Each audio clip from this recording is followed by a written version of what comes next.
You're watching Women of Strength TV with a purpose-driven woman who has a yearning deep in her soul to serve the world. Presented to you by Ange Wilcock, creator of Evolutionary Model of Well-Being, Mindfulness-Based Storytelling, and the Raw Woman Project, a businesswoman on a mission for every human on the earth to feel enough.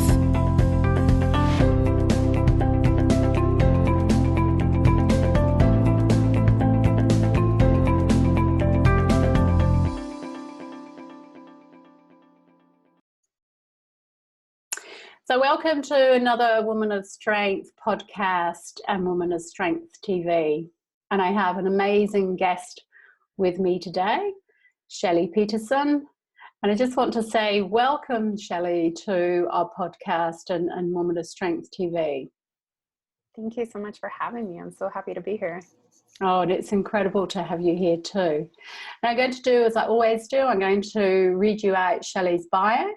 And it's really interesting. So here goes. So Shelly is a Psychic Akashic Record reader, and she's going to tell us more about that later on. An intuitive artist who designs custom mala meditation beads and teaches the law of attraction. After spending many years moving from suffering to a place of thriving and joy using the law of attraction, she's made it her mission to support others in doing the same, only much faster. I like that, because when we've done this journey, we know it can be a long one. Yes. Her unique way of shifting perspectives and her ability to create practical and easy to implement strategies in any circumstance takes the mystery out of this universal law. How incredible. So a little bit about, you know, what you mentioned in your bio, how we get to this place a lot quicker and a lot faster. So my question, as always, is, can you tell us about your journey, you know, that stepping into becoming a woman of strength? Where did that start for you, Shelly? Oh, wow. I spent a lot of years just bumbling around, just trying to follow the rules, right? Yeah. You know, society tells us what we should do. And every time I accomplished something, it felt so empty. You know, it didn't feel like I had actually done something that I had desired. It was just what I was supposed to do. And it felt so empty. And I slowly went down this road of depression, and my anxiety increased. And the more and more I tried to do things the right way, the more wrong I felt. So I began, well, really it started on the couch one night with my son. I was sitting there in a great deal of physical pain and a great deal of emotional pain. I was really at my breaking point, and I just begged the universe, show me, please, how I can get up in the morning. Tell me how I can live this life without this continuing to get worse for the rest of it, because I'm a young woman. I'm not leaving this earth anytime soon. And it just felt so daunting. You know, I was ready to give up. I desperately wanted a reset button, or, you know, somebody to just turn my light switch off for me. And I was just crying, and I just begged the universe, please show me. And the answer was, do something for you. And that was incredibly vague and just completely I couldn't understand it. I didn't understand the concept at all, you know. But was it frustrating when you heard that, you know, do something for you? Was it frustrating with a sense of, well, that's what I'm trying to do, that's why I'm here? Absolutely. Yes, because, you know, you're struggling through every single day just trying to survive, and you're like, well, this is for me, I'm trying to survive, right? Yeah. And you're doing everything that you can, and you can't keep up, and there's no time for you, because you're trying to, you know, raise a child who, my son was 3 at the time, and, you know, trying to keep a marriage together and a job going, and, you know, all of the responsibilities that we end up with as adults, and we're just not even prepared for them, right? Yeah, being superwoman. Yeah. Right? Like it's just so much, and moms tend to, you know, have this universal burden of just everything. Like everybody and everything comes first before me. And I was really challenged to change that perspective. So I began exploring hobbies and things that I could do. And as I began to explore that, I realized that I was doing a whole lot of things I didn't like. So I had to practice saying no. to everything, you know. And I had to practice saying no without having to explain myself. That's a new one. Right? Yeah. Yeah, because we're always trying to justify our actions, aren't we? You know, we make a decision for ourselves and show up for ourselves, and then it's like, you know, someone says, well, why are you doing that? Or, you know, you're being selfish, and then we try to justify our behavior or our choices. So like he said, just saying no full stop it's challenging. Yeah, it is challenging, but it's perfectly allowable. There's no reason why we can't do that. So, but it's practice. You have to practice it. You have to feel into your body, which is not something that I was comfortable doing. I had to feel into my body the truth of every choice I was making. And I wasn't comfortable in my body. I'm still not today. That's still one struggle that I have because of chronic illness. And it's just not something that I was, you know, used to doing, but you play with it a little bit, you explore it some more, and you get more comfortable with it as you do it more. And as you do things, you're inspired to do other things, you know? And I mean, I didn't know I was going to be doing this as a business, you know, that way back then. I just knew I needed to do something for me. So I began crocheting, and I began sewing, and I began exploring creativity in different ways. And it felt good to me, but I couldn't make a business out of it. So, you know, I began to explore, okay, well, I can't see myself in my job. I was in accounting for 14 years before I left my job. So that was, you know, that was not soulful to me. I enjoyed it, but it wasn't the thing that lit my fire. So I began exploring, well, what does light my fire? You know, if you can't answer that question, then you can't create that reality for yourself. Yeah. So I began to explore that, and, you know, long story short, many years passed, and I looked back and I said, okay, well, how did I get here?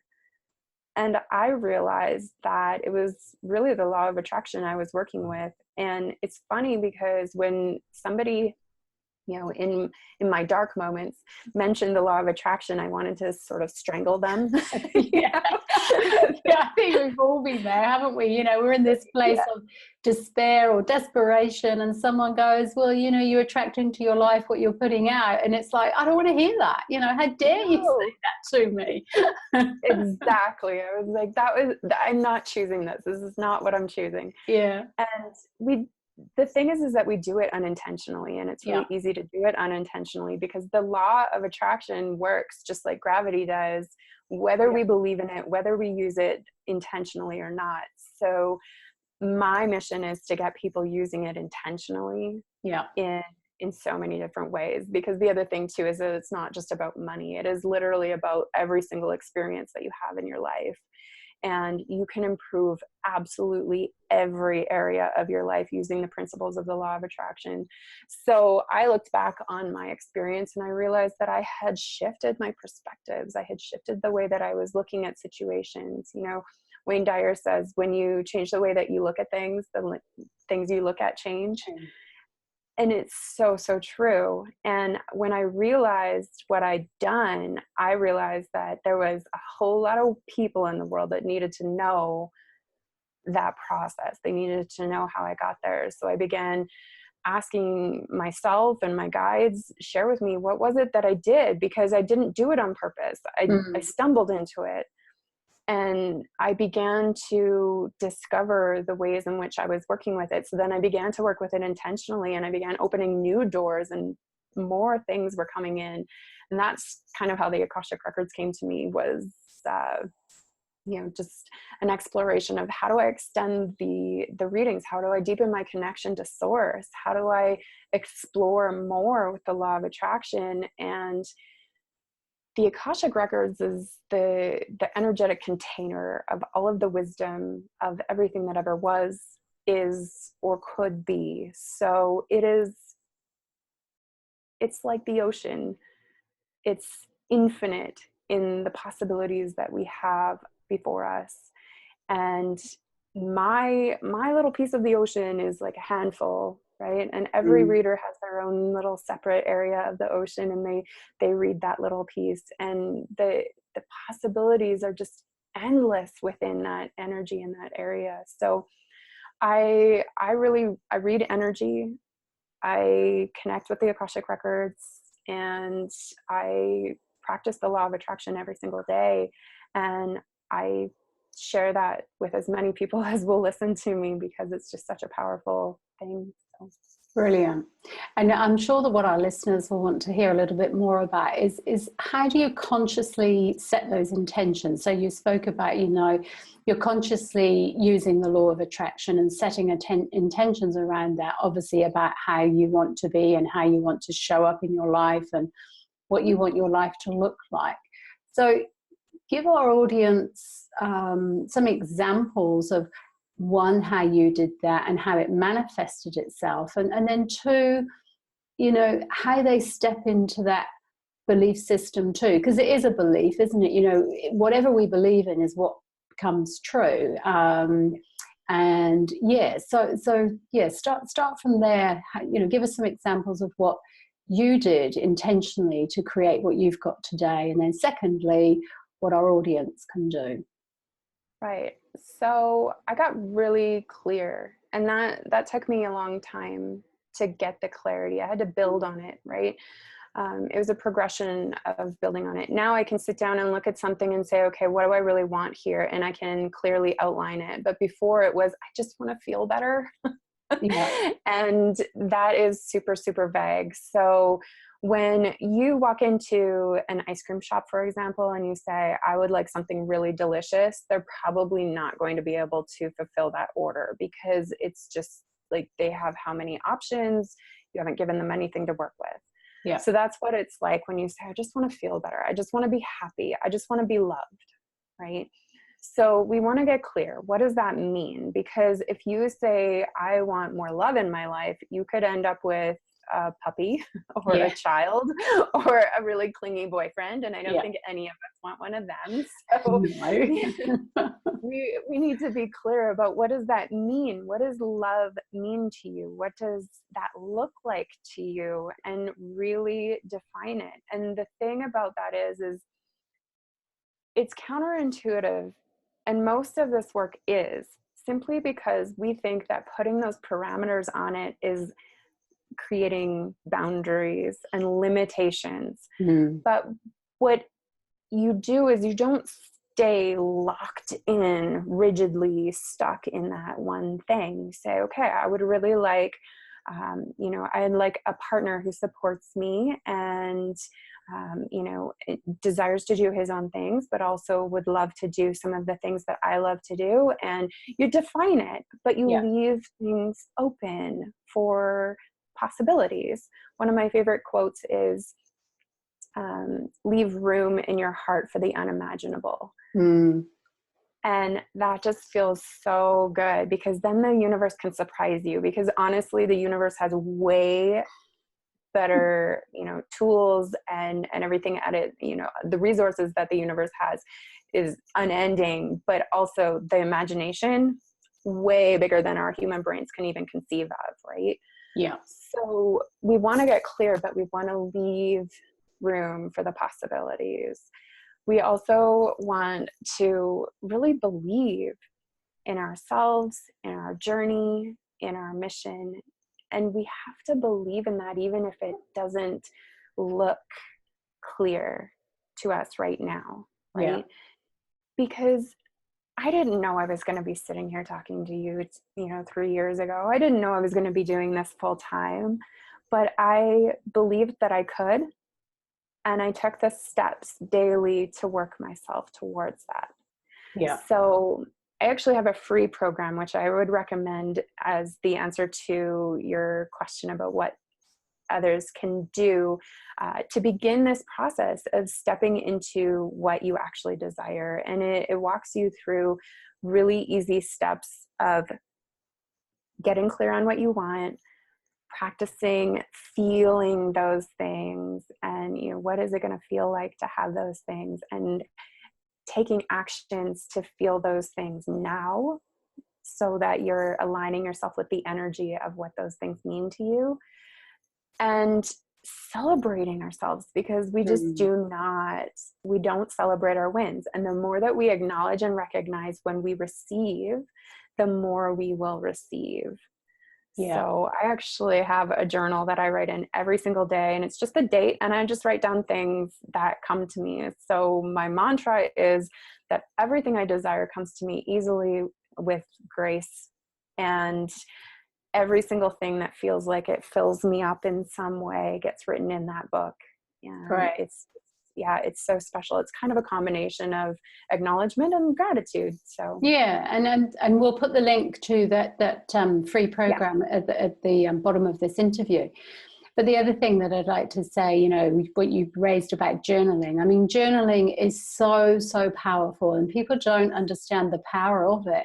Because I always say to women that I work with, you know, once you get it out of here onto paper, because when it ruminates round and round and round in your mind, it's, you know, it's stuck, and it's stuck in your body, and it's stuck in a cellular level. And once you get it out, and what you're really doing is telling your story of who you are right now at this point in time, isn't it? Because I don't know about you, but I've got journals that go back years and years and years and years and years. And when I read them, I'm like, oh my God, you know, goodness, that's where I was 18 months ago. And I thought life was incredible. And now I'm here.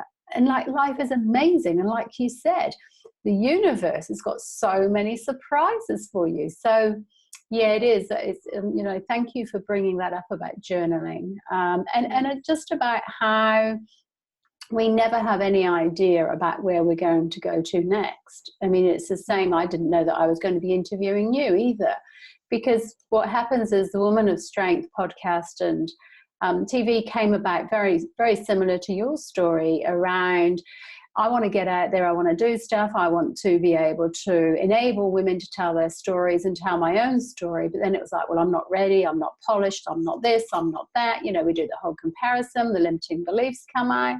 And then it's like, fuck it, I'm sorry, but I'm just going to do it. And I'll just see, you know, because then the whole thing comes up, where am I going to get my clients? How, you know, where are women going to come from? Who would want, you know, me to interview them? Because they don't know who I am.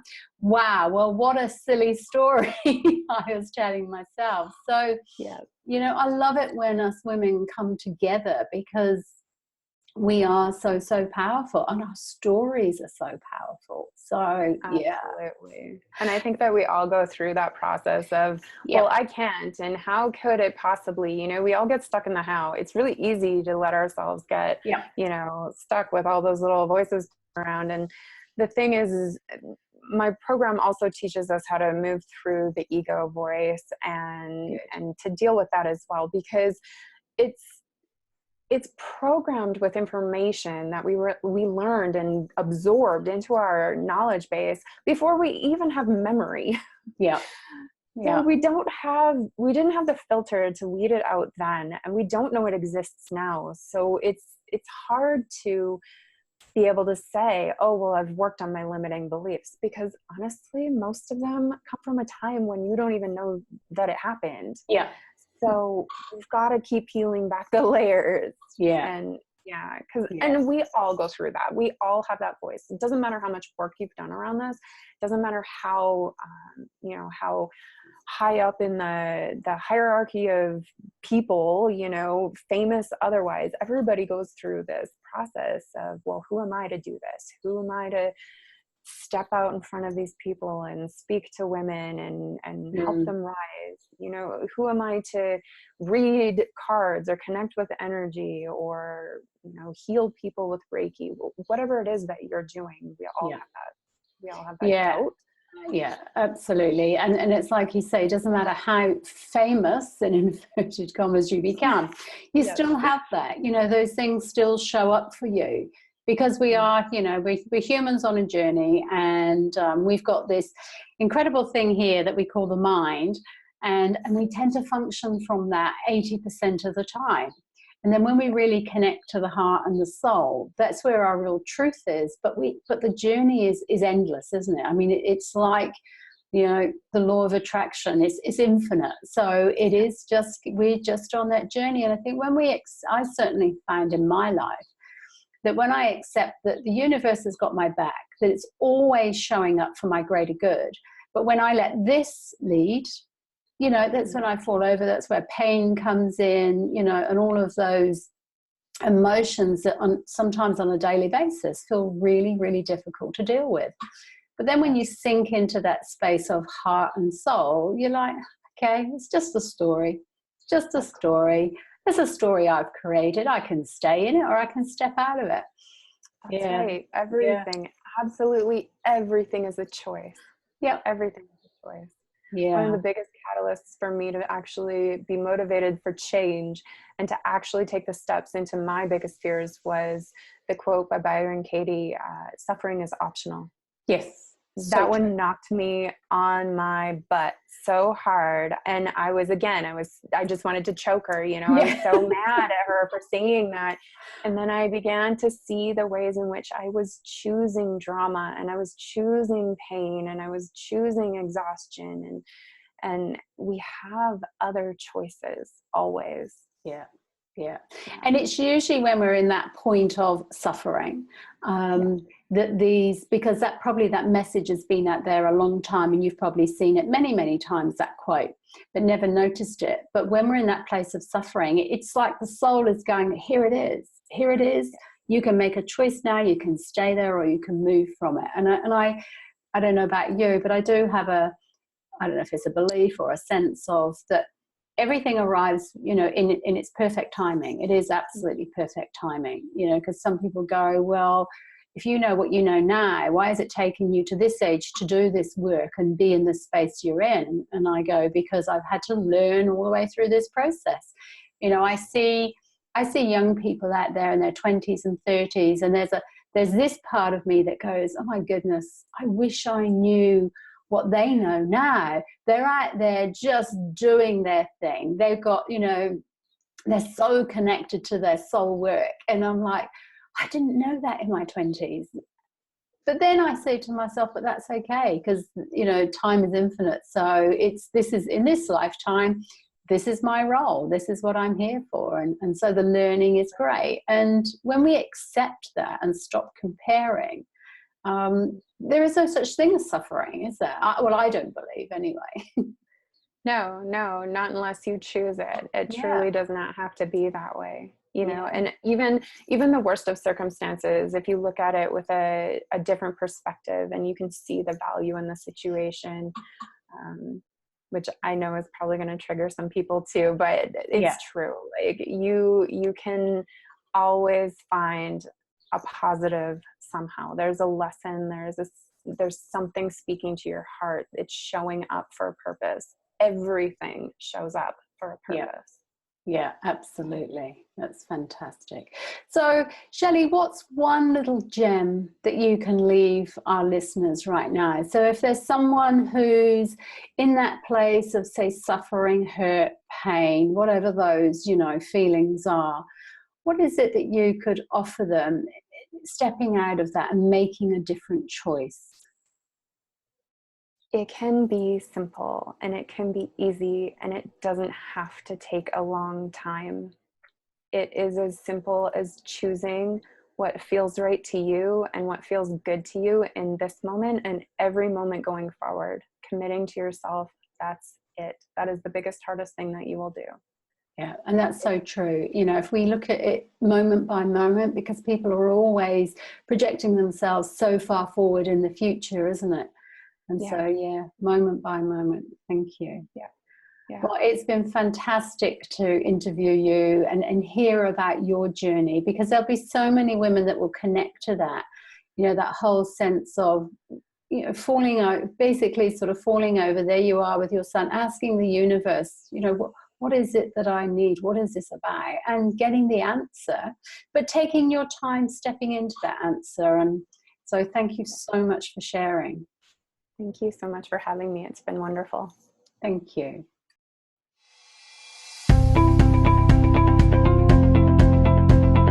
Remain real, authentic, and whole. Be yourself and continue to follow your dreams. Thank you so much for watching, and we'll catch you next time on Woman of Strength TV.